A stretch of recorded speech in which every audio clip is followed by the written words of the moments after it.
Okay, hello. My name is Nick. I go by the ID Camper. I'm a NA Grandmaster player. Got Grandmaster with every race. I'm in Terran right now. This is episode 1 of The Art of Winning, Terran Guide to Cheese. I just recorded this whole video. It was 20 minutes long, only to find out something messed up with this microphone, which is my good microphone, and it's not working right now. So now I'm using the webcam microphone. So if the quality is not of, the highest degree, I apologize, but that's all I have right now, and I really wanted to redo the video to get it out there. So hopefully I'm able to record the whole thing this time without any issues happening. Hopefully the audio is good. Hopefully the levels are good. But anyways, besides the point, just a little introduction because this is the first episode I'm doing of this.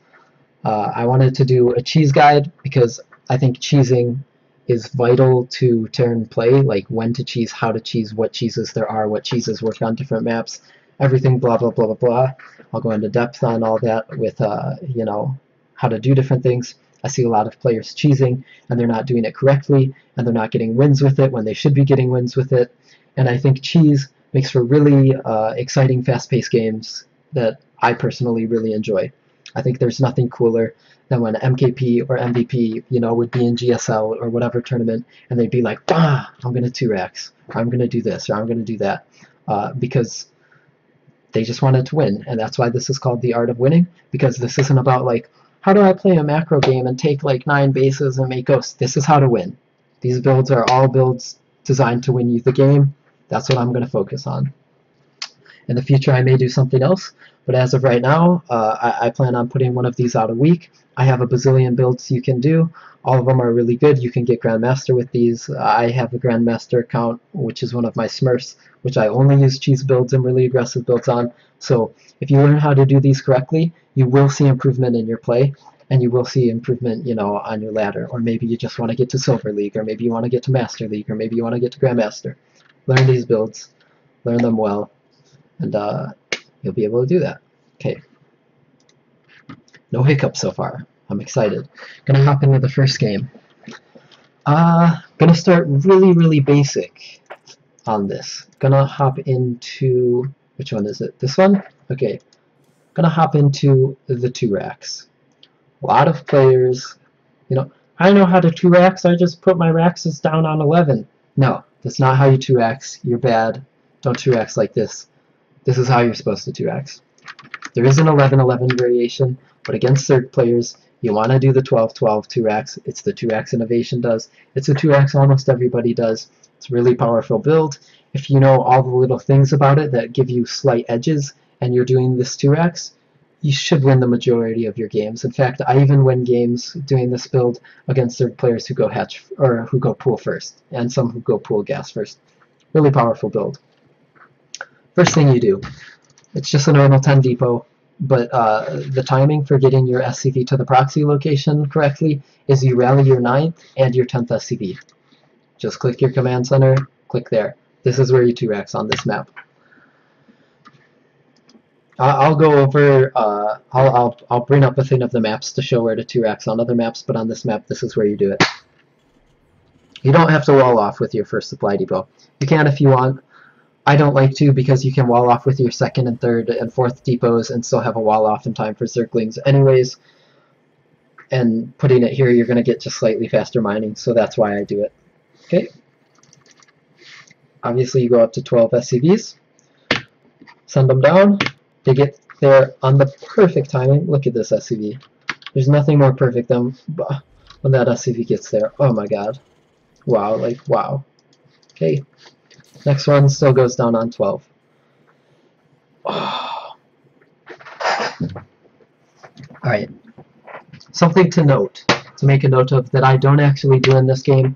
I had a slight hiccup in this game. I guess I wasn't paying attention, or maybe I was tired or something. When you put your barracks down, wherever you put them, you want them to be right next to each other. But you don't want them to be right next to each other. You want to have one gap of space in between right here. The reason being is that gap of space is going to act as a choke point if the Zerg is pulling drones and Zerglings to attack you.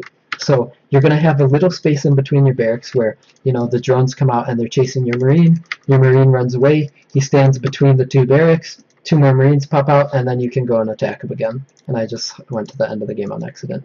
So make sure, it's vital, you put one little space in between your 2 barracks.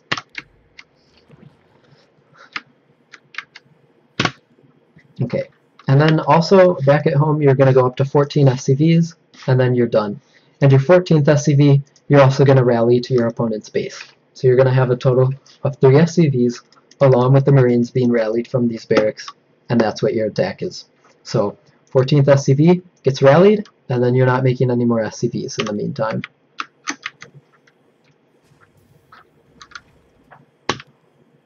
When your first guy finishes the barracks, you're going to want, you want to make sure they went hatch first. If they went hatch first, everything's perfect, you can continue with the plan. You want to put a bunker down. Where do you put your first bunker down? Do you put it right here, or do you put it right here, or like should you just put the first bunker in the main so you can attack the spawning pool? No, you don't need to be really aggressive with your first bunker. All your first bunker serves as is a way for your Marines to retreat, and also as a way for your second bunker to get up and be able to attack the hatch. Put it down far away from the hatch. Don't go put it right up close. That way the Zerg, if he wants to commit to it, he has to run like extra far out to the bunker, and also your Marine rally is closer. And just that little bit, like from putting it here or putting it here, is going to make a huge difference when you have 1 Marine out on the field and drones are coming. The other thing, aside from the SCV building the bunker, you want your other SCVs on repair, because the drones will still attack them, and they'll just heal themselves, and your Marines will do DPS to the drones. Okay, 3 drones he pulls, you can attack that. If he pulls a bunch of drones, that's when you're going to run back to here, and you're just going to keep sending an SCV to build the bunker, because he may target it down. So just keep sending SCVs to build the bunker. When you have enough Marines, you engage. He kills the SCV. You know, I could retreat, I don't need to, because this bunker's close enough to finishing. Okay, first bunker's finished. Second bunker goes down. This bunker is in range of the hatchery.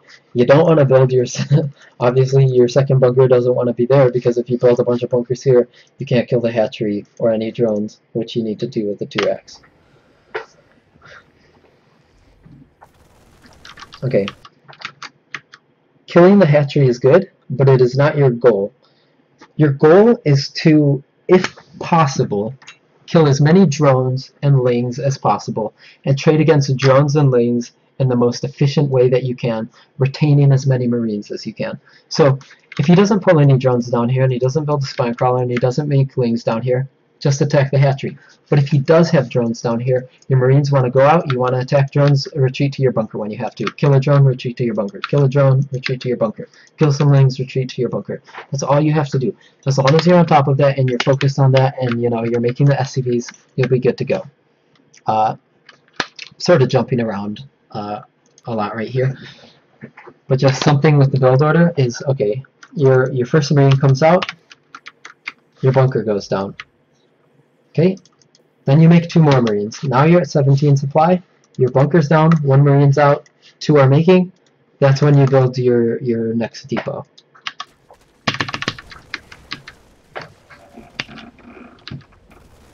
And then after you make your next 2 Marines, then is when you can start making SCVs again also. So 3 Marines are out and 2 more are making, you can start SCV production again. And you know, now it's just the dance. It's the dance of you know, we've killed 3 drones so far, and 3 drones doesn't seem like a lot, but we're already in the lead. He's built a spine crawler, and he's wasting all his larvae on lings. So we are in an excellent position. We have 4 bunkers. Because one of my SCVs died, I grabbed another 2 and sent it down. You want to have at least 3 SCVs so you can do repairs on the bunker. So one of your SCVs dies, 2 of your SCVs dies, just replace them as need be.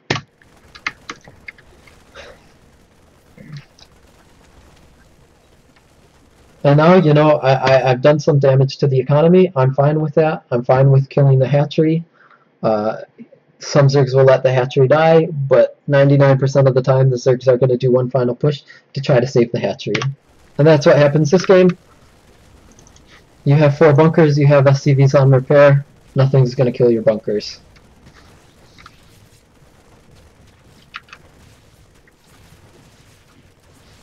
Okay, you have these guys repairing. When this bunker gets too low, send them to a different bunker. And then he's on 7 drones. 7 drones not mining, you have a mule at home, you have SCVs at home. That's how you 2-Rax. 2-Rax Zergs, please 2-Rax Zergs. Like, nothing makes a Zerg more upset than getting 2-Raxed. And like, almost nothing feels better than 2-Raxing a Zerg. If you don't 2-Rax, or you're not sure about 2-Raxing, or you've 2-Raxed before and it didn't work out for you, learn the 2-Rax. Learn how to 2-Rax like this and 2-Rax Zergs. It's like, it's amazing. Okay. Game 2. TVP. Oh, actually, hang on. Before I get into this game, actually, forgot to go over the maps. Maps that are good for 2-Raxing.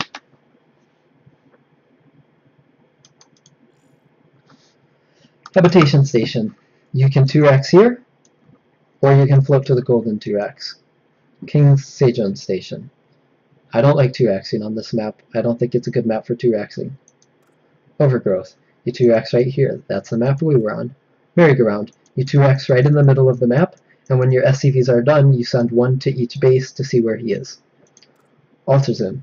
Don't 2-Rax on this map. It's not going to work. I don't even know why you'd think about 2-Raxing on this map. Don't do it.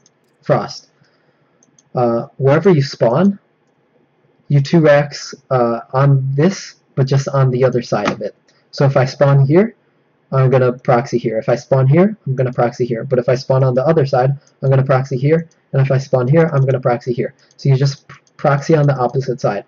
And then again, something people may not know, I don't know what people know about spawn positions. On this map, you don't spawn right next to your opponent usually. Like, they're usually far away. So the SCV pattern will go. You'll put barracks down, and then you just send an SCV to each base. So the first guy that finishes checks this base. The second guy that finishes checks this base. And then the SCV that you rally on, your 14th SCV that you rally, will check the other base. So that way, Zergs aren't expecting the 2-Rax on a map like this, but you still have a pattern to where you can efficiently check every single base and be able to 2-Rax. The amount of games I've won 2-Raxing on this map is like a lot. 2-Rax really good on this map. Okay, on this map, 2-Raxing, if you get these positions, do not 2-Rax. It's not very good. The Overlord is very likely to see it, and they'll know it's coming. I don't like 2-Raxing in those positions. But if you're 2-Raxing these positions, I like putting my barracks over here. Okay. That's all the positions. Hopefully that was clear. Game 2, TVP. Merry-go-round. This build is the 5-Rax. 1 base 5-Rax, Marine all-in. Walling with this build, very important. It's going to be the 10 depot, 12 barracks, and then you're going to put another supply depot down to wall really, really early. So when you have your 14th SCV already queued up, you cancel building the barracks for a second, put a supply depot down so that the Protoss can't scout. If the Protoss scouts this build, it's not good. But if the Protoss doesn't scout this build and he sees Marines, the build is very good for a number of reasons. From the Protoss perspective, if he scouts a base and he sees a Marine instead of a Reaper, in his mind, a few things are going to be going on. One thing is he's going to be thinking it's a gas first build. Gas first build could either be a Hellion drop, it could be a Marine Widowmine drop, or it could be a Banshee play. All of those things he wants a Robo for. So by letting him see just the 1 Marine is really, really good, because he's going to be putting down a Robo, which is going to be weak for your against your 5-Rax follow-up. And here, okay. So after you get to 15 SCVs, and you make your orbital, you're going to make non-stop Marines, you're going to stop making SCVs, and you're just going to make barracks when you can afford them, up to 5. So making Marines and making barracks, that's all I'm doing. And see, his probe comes up and scouts the Marine. So now in his head, he's thinking it's probably either going to be some weird One-Rax expand play, which is like kind of just weird and you should just Reaper. Or what he's likely going to be thinking it is like I said, the 1-1-1 play. So he's going to be prompted to get a Nexus and then get a Robo. This build also, like if a Protoss is doing a Gateway all-in or some dumb all-in to you, like this holds off like everything. Like Oracle, I've held off, like Oracle flies in, there's like 10 Marines, you kill the Oracle, and then you go kill the Protoss. Like he tries the Gateway all-in, there's a bazillion Marines, he loses everything, you counterattack and win. You know, he proxies a Gateway and he chrono boosts out units, you have 100 Marines, so you win the game. This build's really, really good. After you get all 5 of your barracks down and your Marines and your supply depot production, you can start adding in SCVs again. So you'll see, I'll put down a depot and continue SCVs. And really, really simple build. You're going to make Marines, you're going to make SCVs, you're going to make depots, and then you're going to win the game. Because this is a multi-spawn map, you do have to send a scout out, send it out at around 4 minutes. You just want to know where he spawned. The initial attack timing is 5:15, is when you send your Marines out for your first attack.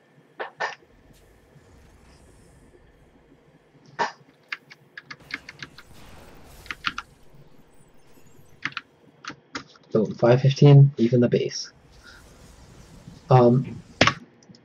Your first bunch of Marines, this is 10 Marines right here. Those you take in, you're going to attack with. You're not going to rally inside of his base at first. You're going to rally in front of his base.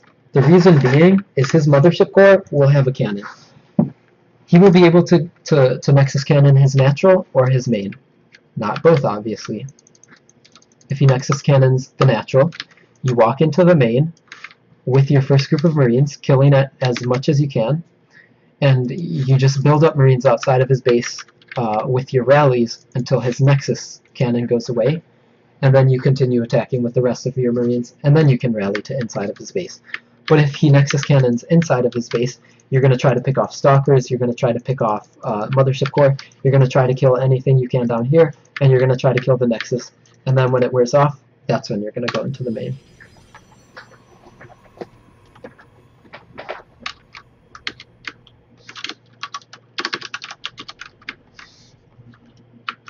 So he's like, oh shoot, why are there a bunch of Marines? He's going to decide to Nexus Cannon inside his main base. Okay, and since he Nexus Cannoned in his main base, I don't need to rally down here. I can keep rallying up to my attack up here, or I can send some Marines over here to attack probes while he's focused on microing over here.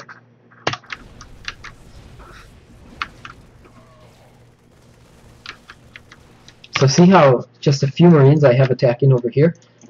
Because he's focusing on, if he focuses on his micro up here, he's going to lose a lot of probes. But if he goes to pull his probes or to attack with his probes, he's going to have to look away from microing here, and you might be able to pick off a Stalker. And you'll see that happens. See? Loses a Stalker. And if we go back to look at his vision,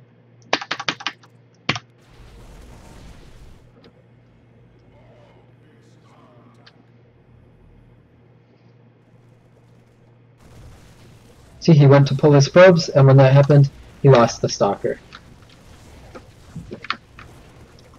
Other than that, you're just going to keep rallying and attacking. When you can attack efficiently, you can attack. When you don't have enough stuff, you pull back till you have enough stuff, because you have 5-Rax producing, so you're going to have enough stuff very shortly. Now, the cannon's about to go away, so I'm about to go up into the main base. Killing the Nexus, not that important. What's really important is unpowering buildings, killing probes, and killing army units.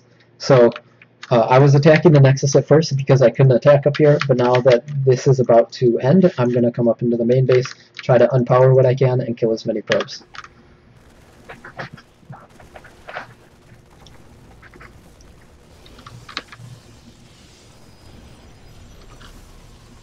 Okay, and boom. From this point, you have a Protoss with a Stalker, a Mothership Core, which is 4 army supply, and you have 24 army supply, and you're still rallying.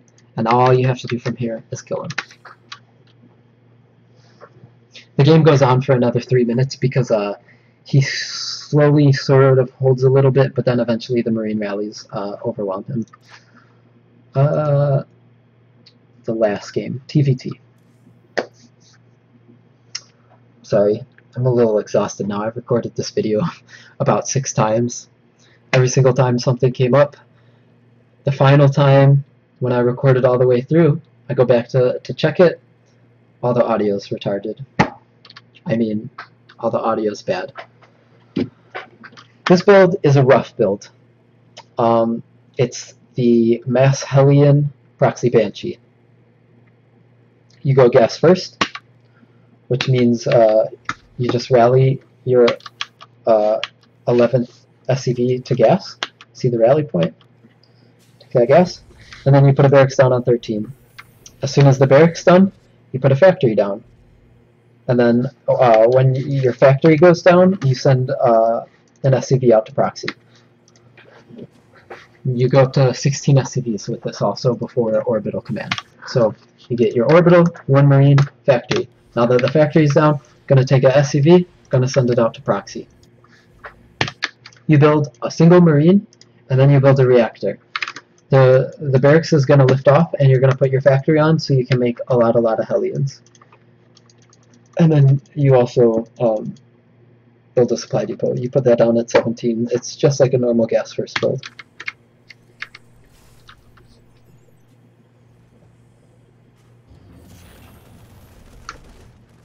Okay.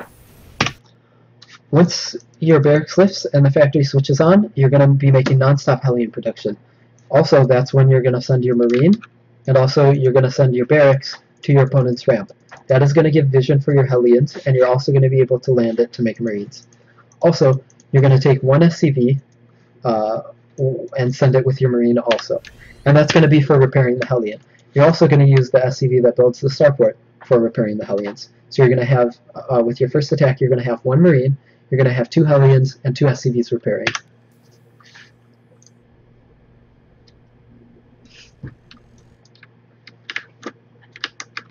See?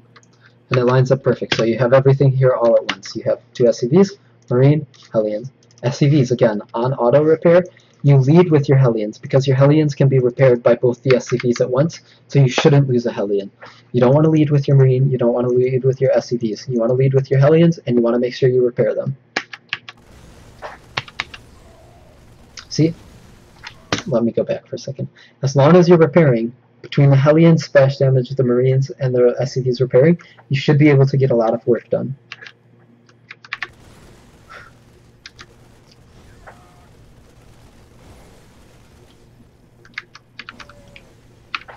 Meanwhile, your starport, once you have enough money for it, your starport's going to make a Banshee and it's going to make Cloak. But other than that, all you're making is Hellions, SCVs. Hellions, SCVs, Banshee when you have money for it. And of course, micro to the best of your ability.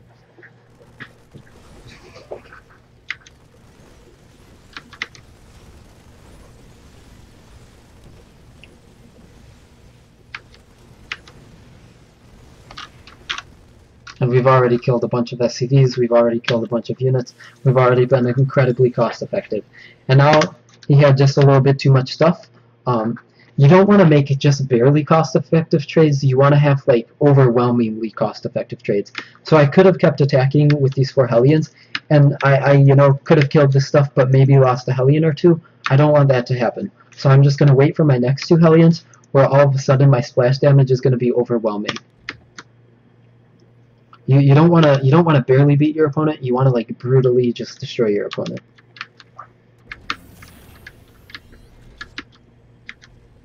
So lead with your healed Hellions and boom.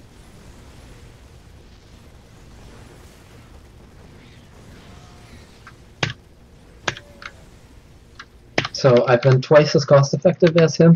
And not only that, but he has no units on the ground, and a Banshee's coming in. So this is a really super aggressive build. You have to micro well with it. You have to do everything on time. But if you do it, it's like really, really difficult to stop. I've played against Ruff, who's done this build to me a lot of times, and probably the first like 3 or 4 times I played against it, he just completely destroyed me with it. It really took me a long time, and took me being like very cautious and careful to be able to hold this build off. And so I stole it from him, and now I do the build. Also, I don't know if Ruff came up with it, but that's who would always do it to me, and that's where I've got it from. Really, really super strong build. A lot of players, especially if they've never seen something like it, they're just totally not prepared at all for it. Everything hits them all at once. All of a sudden there's a Banshee in their base, there's Hellions in their base, and then they leave the game.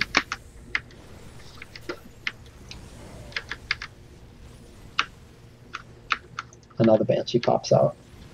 And as soon as he sees the Banshee, that's when he's going to leave.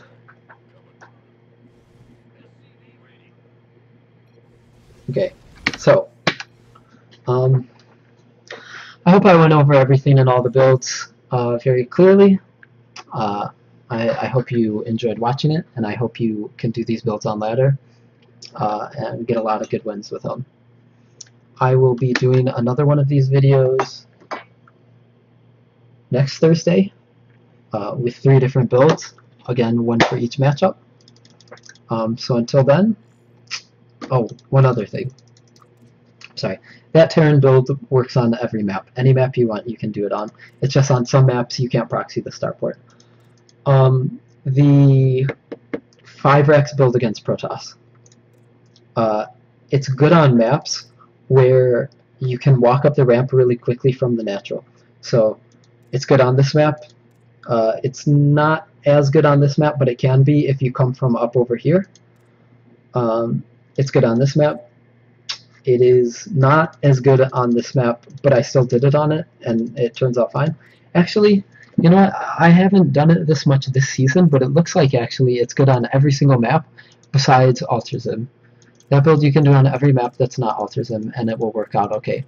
Last season, some of the maps, you would have a ramp that was really far away from the natural base, so like you'd have to run past the Nexus like really, really super far, and it wasn't good on those maps, but all these maps it's good on besides Alterzim. So that should be all. Never done a video like this before, so you can leave some feedback on like if I need to be more clear on things, if I was too slow, if I was too fast. Whatever your feedback is, I will read it, and I appreciate that you post something because this video is going to be up on Reddit. If you have any questions about how to stop any of these builds, maybe people do these to you on ladder, or game-specific things that you're not sure about, feel free to ask the question in the Reddit thread. Feel free to PM me, whatever you want. I'll be happy to answer your questions. I hope you enjoyed, and until next time, peace out.